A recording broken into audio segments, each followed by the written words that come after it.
Hello बच्चों, आज जो अपन टॉपिक डिस्कस करेंगे वो बेसिकली नॉर्मलिटी है। एक्चुअल में क्या होता है कि नॉर्मलिटी जो कंसंट्रेशन टर्म्स है, बेसिकली अपना टॉपिक कंसंट्रेशन टर्म्स था। अपन ने कुछ अदर कंसंट्रेशन देखी थी, मोलरिटी और इवन अपन ने weight, percentage weight by weight, percentage weight by volume. अब अपन जो डिस्कस करने जा रहे हैं वो है नॉर्मलिटी। एक्चुअल में क्या होता है कि जब इक्विवेलेंट के कॉन्सेप्ट आते हैं तो वहां भी अपन को नॉर्मलिटी की जरूरत पड़ती है। ठीक है, नाउ रेडॉक्स में नॉर्मलिटी की बहुत जरूरत है। तो एक्चुअल में नॉर्मलिटी क्या होती है, इसकी डेफिनेशन से लेकर इसके क्वेश्चन कैसे बनाने वहां तक अपन डिस्कस करते हैं बेटा। ठीक है, नाउ स्टार्ट करते हैं। सबसे पहले देखो, ये एक टाइप की जो कंसंट्रेशन है नॉर्मलिटी में,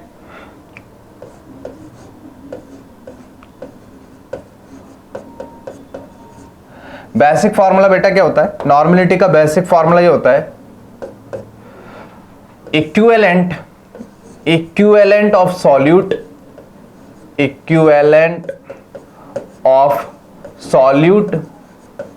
divided by volume of solution that will be in litre. अगर मैं बेटा यूनिट की बात करता हूं तो यूनिट इस तरीके से इसकी बनेगी, इक्विवेलेंट पर लीटर या फिर एन, कैपिटल एन, जिसका बोलते हैं अपन नॉर्मल। ठीक है, तो एक्चुअल में बेसिक फॉर्मूला नॉर्मलिटी के लिए इक्विवेलेंट अगर अपन को फाइंड करना आ गए तो बेसिकली वॉल्यूम से डिवाइड करके सिंपली अपन नॉर्मलिटी को फाइंड आउट कर सकते हैं।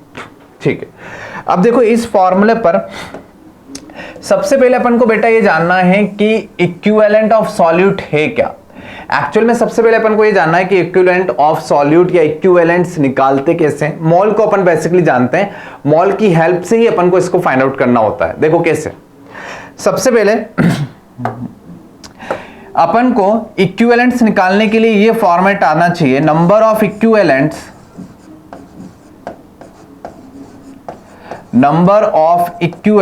that will be equal to n factor multiply by number of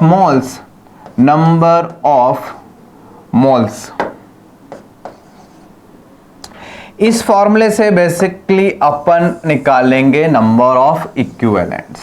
अब नंबर ऑफ इक्विवेलेंट्स के लिए अपन को मोल्स की कैलकुलेशन तो करना आती है, लेकिन मैन कैलकुलेशन जो अपनी रहेगी वो एन फैक्टर की रहेगी। देखो एन फैक्टर के जो कुछ केसेस हैं, जनरली इसमें 7-8 केसेस होते हैं। एक्चुअल में मोस्ट ऑफ द सारे केसेस तो अपन रेडॉक्स चैप्टर में पढ़ेंगे, लेकिन अभी मोल चैप्टर के लिए जो कैलकुलेशन के लिए अपन को चाहिए वो कुछ 3 केसेस अपन डिस्कस करते हैं एन फैक्टर के, जिसके बेसिस पे अपन नॉर्मलिटी को कैलकुलेट करना सीख जाएंगे। ठीक है, एक्चुअल में एन फैक्टर आ जाएगा बेटा, तो उसके बाद इक्विवेलेंट आ जाएगा और इक्विवेलेंट के बाद अपन इजीली नॉर्मलिटी को फाइंड आउट कर सकते हैं। ठीक है, नाउ अब सबसे पहले अपन ने नॉर्मलिटी का फॉर्मूला देख लिया, एक टाइप की कंसंट्रेशन है। नॉर्मलिटी की यूनिट इक्विवेलेंट पर लीटर हो गया या फिर नॉर्मल हो गया, और अपन इक्विवेलेंट कैसे फाइंड आउट करेंगे, number of moles multiply by N factor. ठीक है, नाउ अब एन फैक्टर की कैलकुलेशन कैसे करते हैं वो अपन को सीखना है। देखो बेटा, calculation of N factor,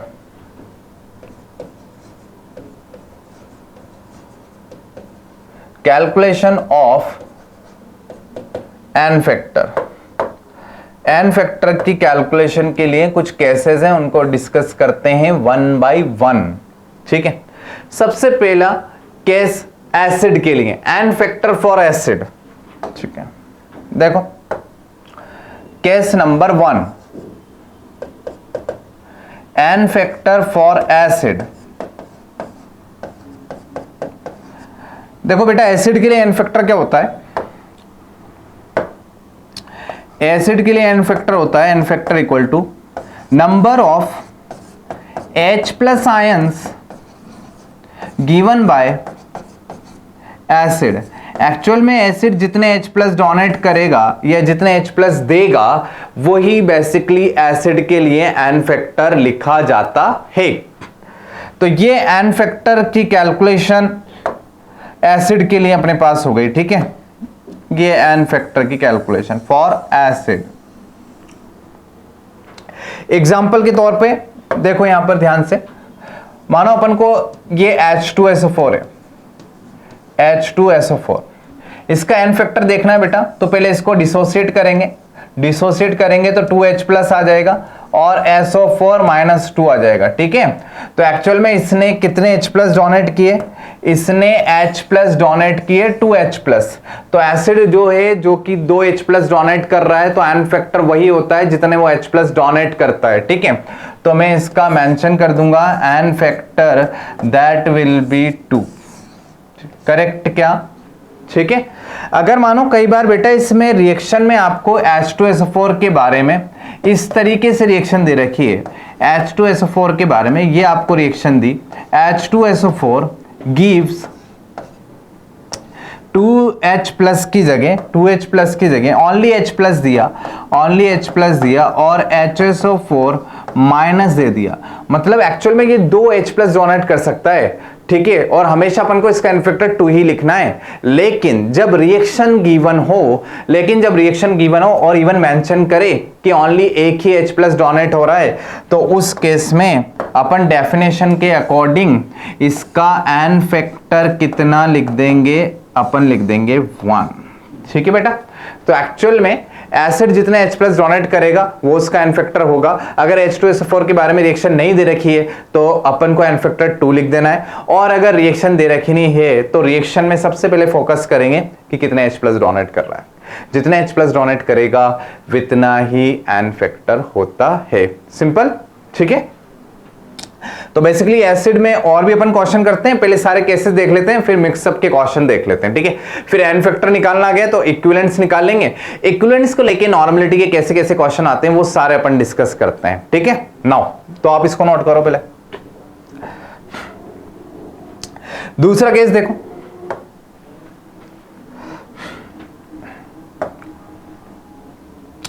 case number 2। देखो बेटा केस नंबर 2 आता है बेस के लिए, N factor for base, N factor for base.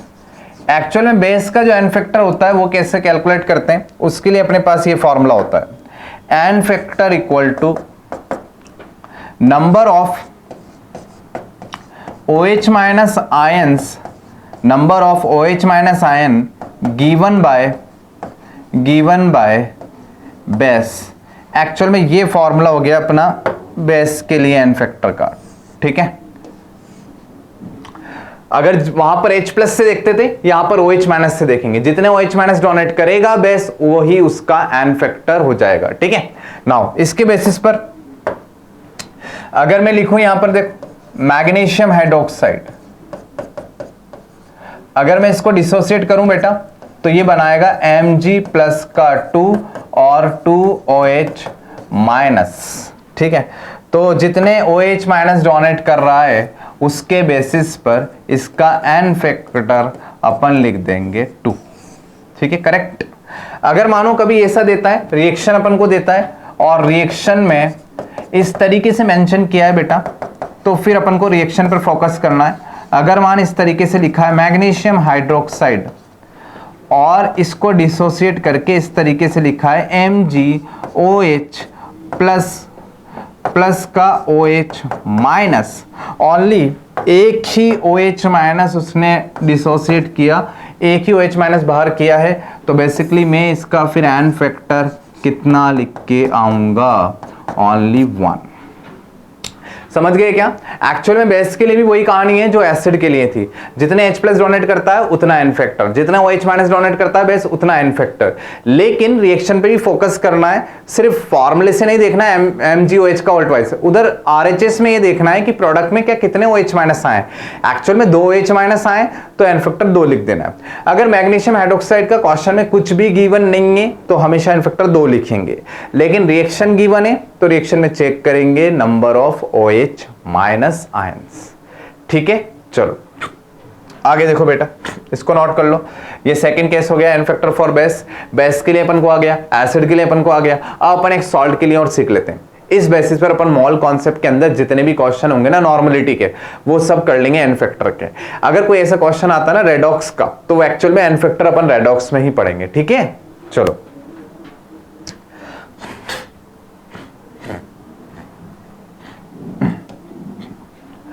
Now the case number 3,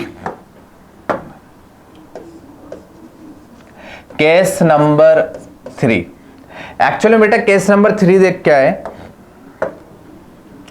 case number 3 में N factor for salt, N factor for salt, actual में salt के लिए एन फैक्टर कैलकुलेट करते हैं, एक्चुअल में सॉल्ट के लिए एन फैक्टर कैलकुलेट करते हैं, ठीक है। अब देखो सॉल्ट के लिए बेटा एन फैक्टर का फॉर्मेट क्या होता है, एन फैक्टर का फॉर्मेट सॉल्ट के लिए होता है N factor equal to total charge on cation, total charge on cation और एनायन, एक्चुअल में एनायन पर और केटायन पर टोटल चार्ज जो होता है ना उसका मैग्नीट्यूड लेना होता है बेटा, यही होता है अपने पास एन फैक्टर का फॉर्मूला केस 3 में बोले तो सॉल्ट के लिए, ठीक है। चलो अब इसको अप्लाई कैसे करते हैं, देखो वो देखो एग्जांपल के तौर पर, मानो ये इस तरीके से सॉल्ट दे रखा है एल्यूमिनियम क्लोराइड AlCl3, अब इसको डिसोसिएट करेंगे तो ये इस तरीके से एल्यूमिनियम +3 और 3Cl-, ठीक है। अब देखो यहां पर टोटल चार्ज ऑन केटायन, ये अपना केटायन हो गया, केटायन पर टोटल चार्ज देख ले, केटायन पर टोटल चार्ज कितना आएगा +3, एनायन पर एक Cl पे -1 है, 3 पर कितना -3, तो एक्चुअल में हमेशा सॉल्ट होगा तो सॉल्ट न्यूट्रल होता है, न्यूट्रल होगा तो टोटल चार्ज केटायन और एनायन पे इक्वल होगा तो सिर्फ मैग्नीट्यूड ले लो उसका, तो ऑलवेज किसी से भी देखो तो मैग्नीट्यूड 3 आ जाएगा, तो इसका एन फैक्टर अपन मेंशन कर देंगे, कितना आ गया 3, सिंपल है क्या, ठीक है, कोई दिक्कत। तो बेसिकली 3 केस हो चुके हैं जिसमें अपन ने सॉल्ट के लिए किया, एसिड के लिए किया, बेस के लिए किया। अब करते हैं इन पे क्वेश्चन, ठीक है, पहले एन फैक्टर की कैलकुलेशन कर लेते हैं, ठीक है। चलो एक बार आप इसको लिख लो,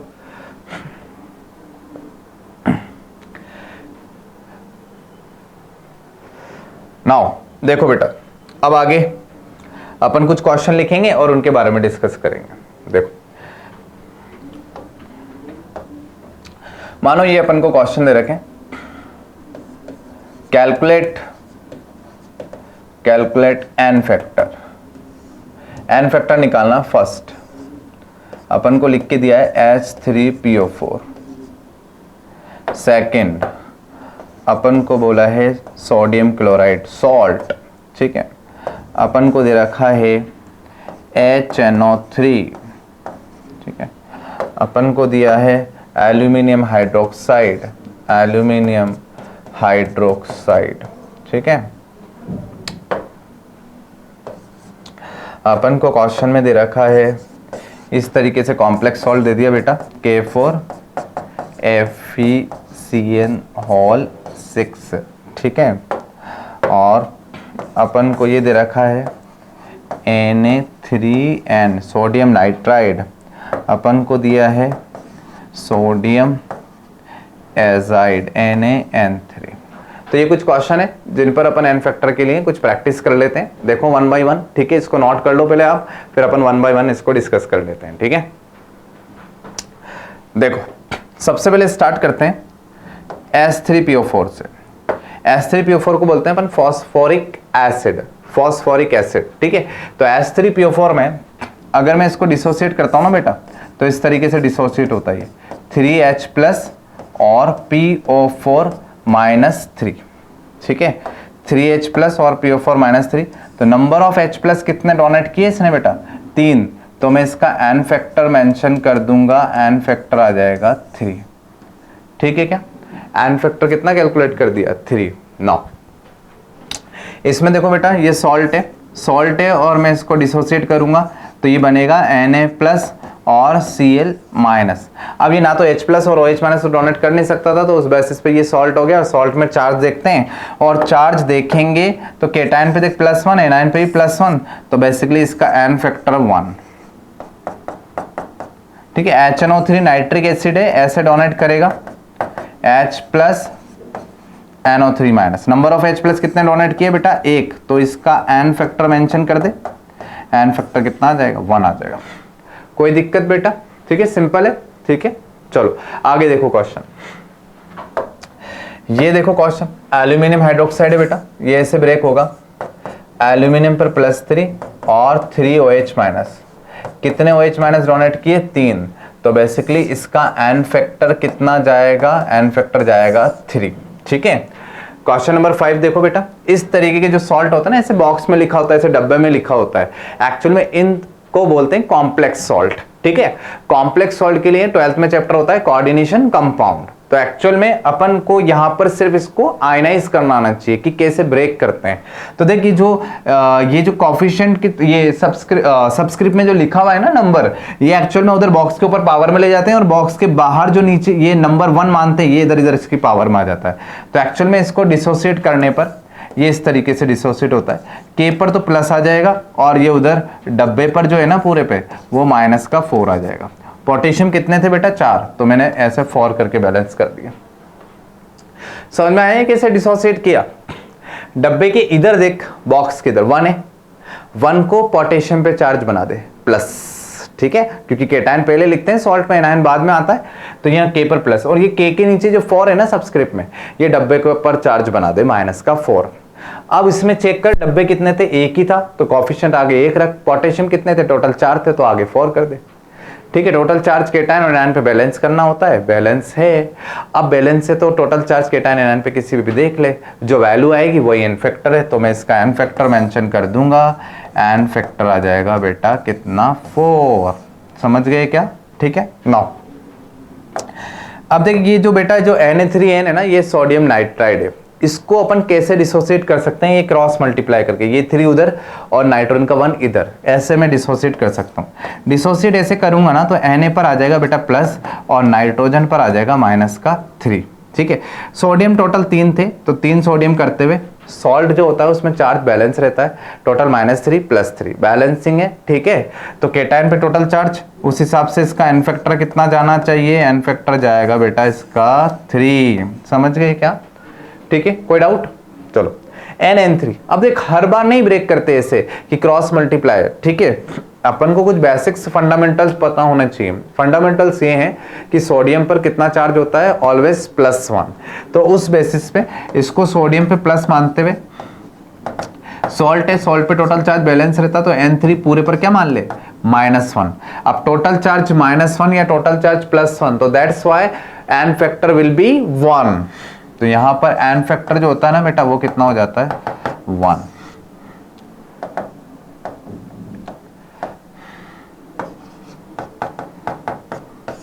चलो, तो ये अपन ने कुछ क्वेश्चन ट्राई किए। ठीक है। समझ में आ गई एक्चुअल में कैसे कर रहे हैं? तो या तो सॉल्ट का कैसे, या बेस का कैसे, या फिर एसिड का कैसे।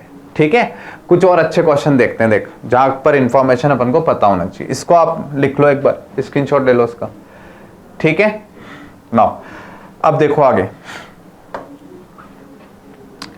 अमान बेटा कुछ इस तरीके से दे रखा है कि ऐसे क्वेश्चन है, स्टार वाले क्वेश्चन। जैसे मान ये दिया अपन को H3PO3। ठीक है। इसका जो नाम होता है ना, इसका नाम होता है फॉस्फोरस एसिड।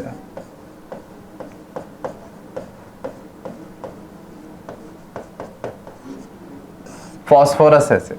अब फॉस्फोरस एसिड में अपन को N factor number of H+ अपन को कितनी लगेंगी? 3 लगेंगी, लेकिन एक्चुअल में 3 होती नहीं है। स्ट्रक्चर से अपन को आइडिया लगेगा। देखो स्ट्रक्चर कैसे बनाते हैं, देख स्ट्रक्चर ये होती है इसकी, P डबल बॉन्ड OH और एक हाइड्रोजन ऐसे। देख H हाइड्रोजन 3 हो गई, ऑक्सीजन 3 हो गई और फॉस्फोरस एक H3PO3। ठीक है। अब देख ध्यान से देखना, ये हाइड्रोजन और ये हाइड्रोजन जो कि किससे कनेक्टेड है बेटा? ऑक्सीजन से। जो कि किससे कनेक्टेड है? ऑक्सीजन से। तो इन हाइड्रोजन को कौन सी हाइड्रोजन बोलता हूं? Acetic hydrogen. एसिटिक हाइड्रोजन किससे कनेक्टेड होती है? या तो फ्लोरीन से, या फिर ऑक्सीजन से, या फिर नाइट्रोजन से कनेक्टेड हाइड्रोजन।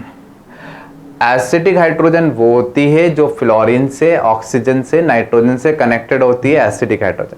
और एक्चुअल में जब मैं एसिड में से H+ डोनेट कराता हूँ, H+ जो डोनेट करता है एसिड, वो कौन सी हाइड्रोजन डोनेट करता है? Acetic hydrogen. ये वाली देख हाइड्रोजन है, ये तो फॉस्फोरस से कनेक्टेड है, ये एसिटिक हाइड्रोजन नहीं है, मेंशन कर देते हैं। ये एसिटिक हाइड्रोजन नहीं है। तो एक्चुअल में ये दो हाइड्रोजन है, यही ये H+ डोनेट करने, यही ये एसिड डोनेट करेगा। तो एक्चुअल में ये दिखता ऐसे है, लेकिन जब डोनेट करता है तो 3 हाइड्रोजन नहीं डोनेट करता, ये डोनेट करता है, 2 हाइड्रोजन डोनेट करेगा और एक HPO3 और चार्ज बैलेंस करते हुए +2, तो यहाँ पर -2। ठीक है, इसमें कोई दिक्कत? तो इसका एन फैक्टर कितना आएगा? रियल में 2 आएगा। ठीक है, अपन को लगता कितना है? 3। तो यह फंसा देता है इन क्वेश्चन में, ध्यान रखना। ठीक है, तो एक्चुअल में यहाँ पर नंबर ऑफ H+ के बेसिस पे मैं इसका एन फैक्टर बेटा मेंशन करूंगा, दैट विल बी 2। क्लियर है? कोई दिक्कत? तो इस टाइप के क्वेश्चन अपन को पता होना चाहिए। मान ली अपन एसिडिक हाइड्रोजन ऐसे देख के नहीं बता सकते, स्ट्रक्चर अपन को पता होनी चाहिए। तो इस टाइप के क्वेश्चन आते हैं, फिक्स है ये क्वेश्चन। ठीक है, ठीक। नाउ इसके बाद देखो बेटा और क्वेश्चन करते हैं ऐसे, इसको नोट कर लेना आप। देखो ऐसे और भी हैं, इसी के फास्फोरस के एसिड और भी हैं, ये लिखता हूं देखो मैं। मान ये है H3PO2, ठीक है, हाइपोफॉस्फोरस। ठीक है, ये होता है हाइपोफॉस्फोरस। इसमें बेटा, इसमें कैसे देखते हैं? इसमें देख, इसका एन फैक्टर निकालना है तो पहले स्ट्रक्चर पे जाएंगे। स्ट्रक्चर पे जाएंगे तो उस केस में देखो स्ट्रक्चर कैसी होती है, पहले P डबल बॉन्ड O बना लेते हैं और फिर ऐसे एक ऑक्सीजन, एक हाइड्रोजन, एक हाइड्रोजन, एक हाइड्रोजन। ठीक है, पहले P डबल बॉन्ड O बनाते हैं, फिर बची हुई ऑक्सीजन से OH जोड़ते हैं, फिर सारी हाइड्रोजन डायरेक्टली जोड़ देते हैं फास्फोरस से। ये तरीका होता है। ठीक है, नाउ अब देखो ये जो वाली जो हाइड्रोजन है ना, ये हाइड्रोजन, ये अपनी कैसी हाइड्रोजन है बेटा? Acetic hydrogen. लेकिन ये दोनों जो हाइड्रोजन है ना, ये अपनी एसिटिक हाइड्रोजन नहीं है। तो जब ये H डोनेट करेगा ना बेटा, तो ये कितनी H+ डोनेट कर सकता है? 1, और फिर बनाएगा H2PO2 -1। तो कितनी H+ डोनेट करी इसने? 1 H+। तो मैं इसका एन फैक्टर क्या मेंशन करूंगा? 1। समझ में आ गया बेसिकली? ठीक है, तो इस तरीके के क्वेश्चन अपन को पता होना चाहिए, जो कि अपन किससे फाइंड आउट करते हैं बेटा? स्ट्रक्चर अगर पता होती है ना, तो स्ट्रक्चर के बेसिस पे अपन उसमें नंबर ऑफ एसिटिक हाइड्रोजन देख लेते हैं, और एसिटिक हाइड्रोजन जितनी ज्यादा होती है उतना ही उसी बेसिस पे एन फैक्टर निकाला जाता है। अगर एसिटिक हाइड्रोजन को कैसे आइडेंटिफाई करते हैं? ऐसी हाइड्रोजन जो कि फोन से कनेक्टेड होती है वो अपनी एसिटिक हाइड्रोजन होती है। सिंपल है। ठीक है, चलो लिख लेना ये क्वेश्चन भी, देखो इसको स्क्रीनशॉट ले लो इसका। ठीक है, स्टार वाले क्वेश्चन है। स्टार वाले क्वेश्चन तो रिवाइज करके जाने ही जाने ना। नॉर्मल क्वेश्चन तो अपन कर लेंगे, लेकिन स्टार वाले क्वेश्चन में इंफॉर्मेशन होती है, कई बार स्ट्रक्चर से अपन कैलकुलेट करते हैं, तो उसलिए आपको पता होना चाहिए डेटा। ठीक है, नहीं तो गलत जाएगा देख सीधा। ठीक,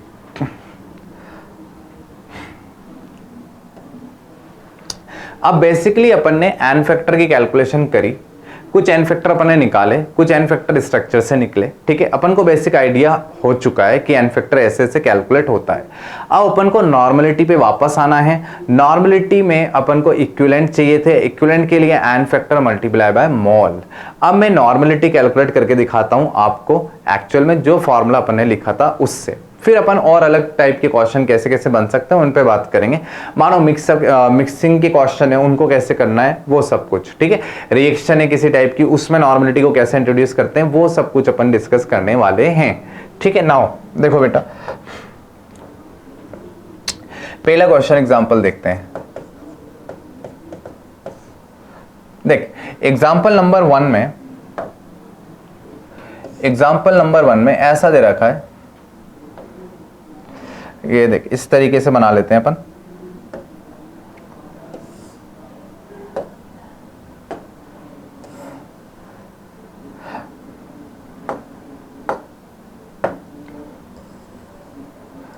ये अपने पास 10 लीटर वाटर है।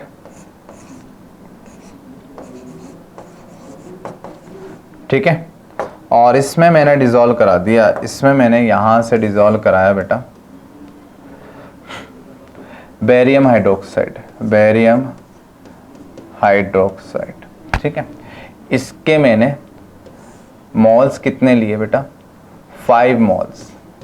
इसके मैंने लिए 5 मोल्स, ठीक है। बेरियम हाइड्रोक्साइड की 5 मोल्स मैंने 10 लीटर वाटर में डिजोल्व करा है, ठीक है। अब ये जो सॉल्यूशन बना, इस सॉल्यूशन की नॉर्मलिटी मुझे फाइंड आउट करनी है, अब देखो इसको कैसे फाइंड आउट करते हैं, ठीक है। सबसे पहले अपने पास क्या है, फॉर्मूला लिखते हैं। देख अपन को बेटा चाहिए क्या, इक्विवेलेंट्स, अपन को चाहिए इक्विवेलेंट ऑफ सॉल्यूट, तो अपन लिखेंगे इक्विवेलेंट ऑफ बेरियम हाइड्रोक्साइड, ठीक है। इसके बाद अपन को वॉल्यूम चाहिए, वॉल्यूम ऑफ सॉल्यूशन, ठीक है, that will be in litre. Equivalent निकालने का फॉर्मूला अपने पास ये था, इक्विवेलेंट मुझे निकालने हैं, तो इक्विवेलेंट के लिए मेरे पास मोल पता है 5 मोल्स। एन फैक्टर कितना होता है, देख बेरियम हाइड्रोक्साइड अभी पढ़ चुके हैं, N factor 2H minus donate करेगा, अगर कुछ नहीं लिखा हुआ तो दोनों H माइनस डोनेट करा देने हैं, और एन फैक्टर आ गया 2, तो इसके इक्विवेलेंट आ गए 10, ऐसे लिख देंगे इक्विवेलेंट, ठीक है। अब एक्चुअल में वॉल्यूम भी इसका कितना है 10 लीटर, तो नॉर्मलिटी में यहाँ पर इसका 10 इक्विवेलेंट रख देंगे और वॉल्यूम रख देंगे 10 लीटर, तो अपने पास नॉर्मलिटी कितनी कैलकुलेट आ जाएगी, 1 इक्विवेलेंट पर लीटर, ठीक है। या फिर अपन क्या लिख सकते हैं 1 नॉर्मल, या फिर अपन लिख सकते हैं 1 नॉर्मल, ठीक है। तो एक्चुअल में 1 नॉर्मल सॉल्यूशन बनाने के लिए बेरियम हाइड्रोक्साइड का 1 नॉर्मल सॉल्यूशन मैंने बनाया, तो उसके लिए मैंने बेरियम हाइड्रोक्साइड के 5 मोल सेंटर करा दिए, किस में, 10 लीटर सॉल्यूशन में, 10 लीटर वाटर में, ठीक है। एक्चुअली बेरियम हाइड्रोक्साइड ऐड करने पर थोड़ा बहुत वॉल्यूम चेंज होता है, लेकिन उसको अपन कंपैरेटिवली नेग्लिजिबल करते हुए क्वेश्चन को सॉल्व करते हैं, ठीक है बेटा। स्क्रीनशॉट ले लो इसका। बेसिक अपन को ये इक्विवेलेंट निकालना आ गया, तो अपन को एन फैक्टर की हेल्प से इक्विवेलेंट बोले तो नॉर्मलिटी अपन तक निकाल सकते हैं, ठीक है। चलो